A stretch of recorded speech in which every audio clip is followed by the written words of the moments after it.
Hello, ഇന്നത്തെ ഉച്ചയൂണിൻ്റെ വിഭവങ്ങൾ കാണാം.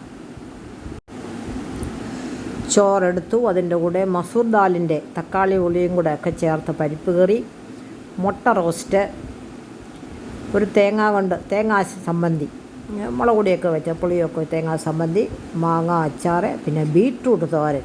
ഒരു തോരൻ വേണമല്ലോ. ഇതൊക്കെയായിരുന്നു ഞങ്ങളുടെ ഇന്നത്തെ ഉച്ചയൂണിൻ്റെ വിഭവങ്ങൾ.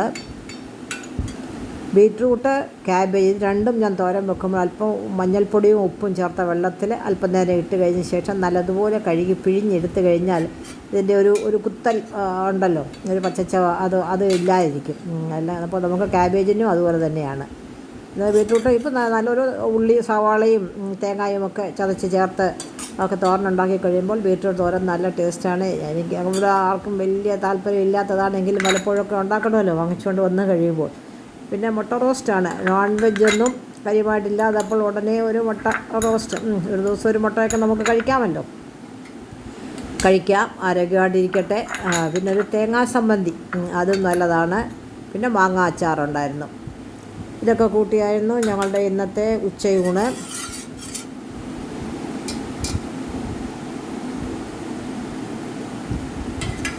പരിപ്പ് കറിയുടെ കൂടെ കോമ്പിനേഷനായിട്ട് അല്പം തേങ്ങാ ചമ്മന്തി നല്ല ടേസ്റ്റാണ്. പിന്നെ തോരൻ്റെ മുട്ടയൊക്കെ അത്രയുള്ള എരിയുള്ള കറികളൊന്നും അല്ലല്ലോ. അതുകൊണ്ടാണ് മാങ്ങ അച്ചാറുണ്ടെങ്കിലും ഒരു ചമ്മന്തി അരയ്ക്കാമെന്ന് വെച്ചത്. അതും നല്ല ടേസ്റ്റാണ്. അതിന് പരിപ്പ് കറിയുടെ കൂടെ ചേർത്ത് കഴിക്കാൻ ടേസ്റ്റാണ്.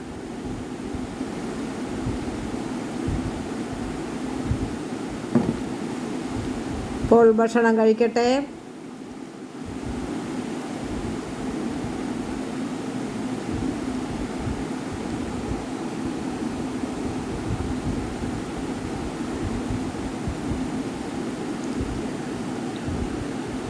ഓരോ കൂട്ടാനായിട്ട് സെപ്പറേറ്റ് കഴിച്ചെങ്കിലേ അതിൻ്റെ ടേസ്റ്റ് അറിയുള്ളൂ. മിക്കവാറും എല്ലാവരും എല്ലാ കൂട്ടാനും കൂടെ ഒന്നിച്ചിട്ട് കുറച്ച് എല്ലാ കൂട്ടാനും കൂടെ ചേർത്ത് ചോറിനൂടെ കഴിക്കുമ്പോൾ എങ്ങനെയാണ് ഈ കറികളുടെ ടേസ്റ്റ് അറിയുന്നത്? നമ്മൾ ഇന്നുണ്ടാക്കുന്ന കറിയുടെ ടേസ്റ്റ് നോക്കി അതിൻ്റെ എന്തെങ്കിലും പോരായ്മ ഉണ്ടെങ്കിൽ അടുത്ത ദിവസത്തെ നമ്മൾ കറികൾ ഉണ്ടാക്കാനൊക്കത്തുള്ളൂ.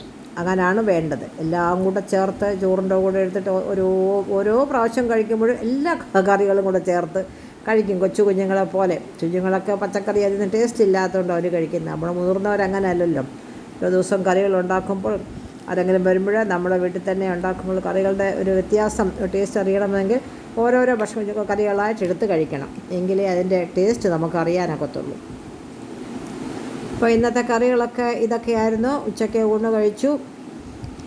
രാവിലെ ഗോതമ്പ് ദോശയും ചട്നിയുമായിരുന്നു. ഒരു ദോശയെ തിന്നുള്ളൂ, അതുകൊണ്ട് നല്ല വിശപ്പായിരുന്നു. ഇത് ഇന്നലെ രാത്രിയിലത്തെ വീഡിയോ ആണ്. പൂരിയും പൊട്ടറ്റോ മസാലക്കറി. പൂരി നല്ല തിളച്ചവെള്ളം ഒഴിച്ച് അല്പം എണ്ണയും കൂടെ ചേർത്ത് കുഴച്ച് കട്ടിയായിട്ട് ഒരുവിധം കട്ടിയായിട്ട് ഉണ്ടാക്കി നല്ല പുള്ളി വരുന്ന നല്ല പൊങ്ങിയ പൂരി കിട്ടും. തക്കാളിയും ഉള്ളിയും ബാക്കി എല്ലാം കൂടെ ഇഞ്ചി, പച്ചമുളക് ഇതെല്ലാം കൂടെ നിരച്ചിട്ട് ഉരുളക്കിഴങ്ങ് പുഴുങ്ങി പൊടിച്ച് അതിനകത്തോട്ട് ഉരുളക്കിഴങ്ങ് പുഴുങ്ങി അതിൻ്റെ തോല് കഴിഞ്ഞ് അതും കൂടെ ചേർത്ത് അല്പം വെള്ളവും കൂടെ ചേർത്ത് മിക്സ് എടുത്താൽ ഇതിനകത്തൊരു അല്പം മുളക് പൊടിയും കൂടെ ചേർത്തിട്ടുണ്ട്, ഒരു 1/4 സ്പൂണിലും താഴെ. അങ്ങനെ ആകുമ്പം കറിക്ക് പ്രത്യേക ഒരു ടേസ്റ്റ് കിട്ടും. നമ്മൾ ഉരുളക്കിഴങ്ങ് ഭാജി ഉണ്ടാക്കുന്നതിന് അതിനകത്ത് പിന്നെ ആരും മുളക് പൊടിയൊന്നും ചേർക്കത്തില്ല. ഇതിന് ഒരല്പം മുളക് പൊടിയും കൂടെ മസാല വഴറ്റിയപ്പോഴേ ഞാൻ ചേർത്തു. അപ്പോൾ അതുകൊണ്ട് കറിക്ക് വേറെ തക്കാളിയും ഉള്ളിയും എല്ലാം ചേർത്തിട്ടുണ്ട്. കൊണ്ടൊരു പ്രത്യേക ടേസ്റ്റാണ്, ഒരു മസാലക്കറി പോലെ. അതും ടേസ്റ്റായിരുന്നു.